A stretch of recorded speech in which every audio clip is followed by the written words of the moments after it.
পেলাম যেরকম মন্দির থেকে গ্যাস বক্স করে নিয়ে চলে গেছে, সেইটাই ভাবছি। মানে মেন রোডের মধ্যে সিকিউরিটি গার্ড থাকে, এত সোনার দোকানে সিকিউরিটি গার্ড। নমস্কার, খবরের পাতায় কিংবা টিভির পর্দায় কিংবা আপনার মোবাইল স্ক্রিনে আপনি চোখ রাখলেই দেখতে পাবেন কোথাও না কোথাও চুরি হচ্ছে। চুরিটা যেন পশ্চিমবঙ্গের একটা কালচার হয়ে গেছে। কোথাও সোনার দোকান চুরি হয়ে যাচ্ছে, কোথাও আবার গৃহস্থের বাড়ি চুরি হচ্ছে, কোথাও মন্দিরের গহনা চুরি হয়ে যাচ্ছে।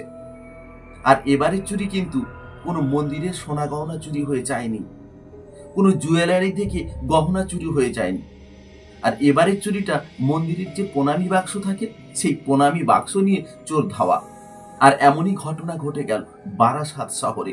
হ্যাঁ, বড়মার মন্দিরে প্রণামী বাক্স রাখা ছিল। সেই বাক্সটা রাতের অন্ধকারে চোর এসে নিয়ে চলে যায়, সমস্ত টাকা পয়সা সেখান থেকে বার করে নেয়। তারপর প্রণামী বাক্সটাকে ফেলে চলে যায়। বারাসাত হলো ওই এলাকার প্রাণকেন্দ্র, যেখানে চারদিকে সিসি ক্যামেরাতে মুড়ি দেওয়া আছে, চারদিকে পুলিশে পাহারায় রয়েছে। সিসি ক্যামেরা থাকা সত্ত্বেও, পুলিশ প্রশাসন পাহারায় থাকা সত্ত্বেও মায়ের প্রণামী বাক্স চুরি হয়ে গেল।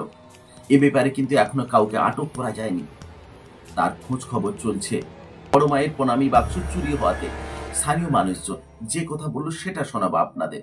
আর শোনাবো যিনি বড় মার মন্দিরে পুজো করেন, সেই পুরোহিত মশাই, তিনি ঠিক কি বলেছেন। মাকেও ছাড়ছে না।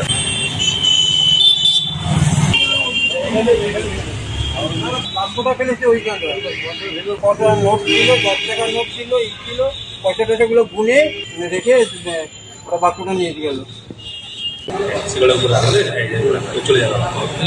চলে যাবে, ঠিক আছে। এবার আসে, এই যাচ্ছে, এবার আসছে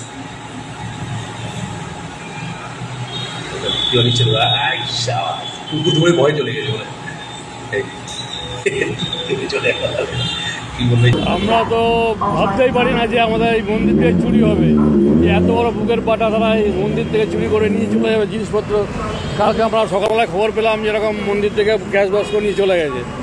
তারপরে তো সিসিটিভি ক্যামেরায় আমরা দেখলাম যেরকম নিয়ে চোর তালা ভাঙছে এবং বাস করে নিয়ে দৌড়াচ্ছে নিয়ে। এখানে সিকিউরিটি গার্ড, পাশে সিকিউরিটি গার্ড আছে, তারাও কোনো খেয়াল রাখেনি, কিছুই করেনি। না, চিন্তা হয়নি। মুখে পিছন দিকে রুমাল দেওয়া ছিল আর টুপি পরা ছিল। কি বলবেন পুলিশ প্রশাসনকে? দিনের পর দিন চুরির ঘটনা বাড়ছে। বারাসাতে পুলিশ প্রশাসন সব কেউ কারোর নজরের দিকে নজর নেই, কারণ সব যে যেমন রাস্তা মেন রোডে ঘুরে বেড়াচ্ছে সব।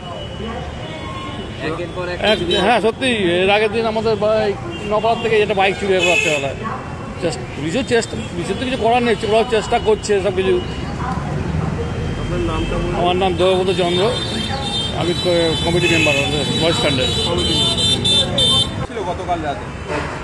গতকাল রাত্রে আমাদের তো প্রতিদিনই প্রণামী বাক্স সারা বছর এখানেই থাকে, বাইরেই থাকে। এবারে কালকে গত রাত্রে আমি বন্ধ করে তখন সবই ঠিক ছিল। এবার সকালবেলা এসে আমাদের যিনি মানে জল দেন, উনি বলছেন যে মানে প্রণামী বাক্সটা নাকি নেই। তারপরে এবার সবাই যারা কমিটির লোকজন সবাই এসছে, সবাই আসার পরে এসে আমরা এবার ক্যামেরা দেখি, সিসিটিভি ক্যামেরা, এই প্রণামী বাক্স থেকে একটা চোর রাত্রি 3টে মতন টাইম তখন বাজে, তখন ওই বাক্সটা থেকে চুরি করে নিয়ে চলে গেছে। বাইরে থাকতো, তালা ভেঙেই নিয়ে গেছে। শিকল মারা ছিল, শিকল ভেঙে বাক্সটা তুলে নিয়ে গেছে। পাওয়া গেছে পাশের একটা জঙ্গলে, মানে ফাঁকা জায়গা, মানে জঙ্গলের মধ্যে সেও ভাঙা চোরা অবস্থায় পাওয়া গেছে। তা আমার টাকা সবই বের করে নিয়েছে, আর কিছু অল্প সামান্য ছিল ওটা পুলিশে লিখে লিস্ট করে আমাদেরকে দিয়ে গেছেন। এই হ্যাঁ, পুলিশ সকালবেলা ফার্স্ট আগে যা দেখার পরে পুলিশকে খবর দেওয়া হয়েছিল, এসেছিল। সেইটাই ভাবছি, মানে মেন রোডের মধ্যে সিকিউরিটি গার্ড থাকে, এত সোনার দোকানে সিকিউরিটি গার্ড, ক্যামেরা আছে সবই, আর তার মধ্যে চুরি করে নিয়ে যাচ্ছে। এইটাই তাই ভাবছি আর কি। মানে মানে কী হচ্ছে বুঝতে পারছি না এই ব্যাপারটা। আমার নাম শ্রী বিদ্যাধর সৎপথী, আমি মন্দিরের পুরোহিত। হ্যাঁ, আজকের ভিডিও এই পর্যন্ত। দেখা হচ্ছে নতুন কোনো পর্বে, নতুন কোনো এপিসোডে। যাওয়ার আগে একটা কথা, সকলে সতর্ক থাকুন, সজাগ থাকুন। এই রকম ঘটনা প্রতিদিন ঘটে যাচ্ছে কোথাও না কোথাও। এমনকি এই ঘটনার জন্য অনেককে আবার প্রাণে মেরে দেওয়া হচ্ছে। সেদিক থেকে আপনারা সজাগ থাকুন, সতর্ক থাকুন। আর মায়ের প্রতি আপনার বিশ্বাস রাখুন, ভক্তি রাখুন, কিন্তু অন্ধ ভক্তি, অন্ধ ভালোবাসা রাখবেন না। মায়ের মন্দির থেকে প্রণামীর বাক্স চুরি হয়ে গেল। মা তো জানতে পারতেন, মা তো বলতে পারতেন, মা বলতে পারলেন না কেন? একটা বড় প্রশ্ন থেকে যায়। সিসি ক্যামেরা রয়েছে, পুলিশ প্রশাসন রয়েছে, তারপরও প্রণামী বাক্স চুরি হয়ে গেল।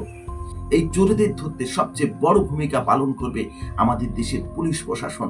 তাদের প্রতি ভরসা রাখুন, মানুষের প্রতি ভরসা রাখুন, মানুষের প্রতি বিশ্বাস রাখুন। সবার উপরে মানুষ সত্য, তাহার উপরে নাই। সকলকে নমস্কার, ধন্যবাদ, সকলে ভালো থাকবেন।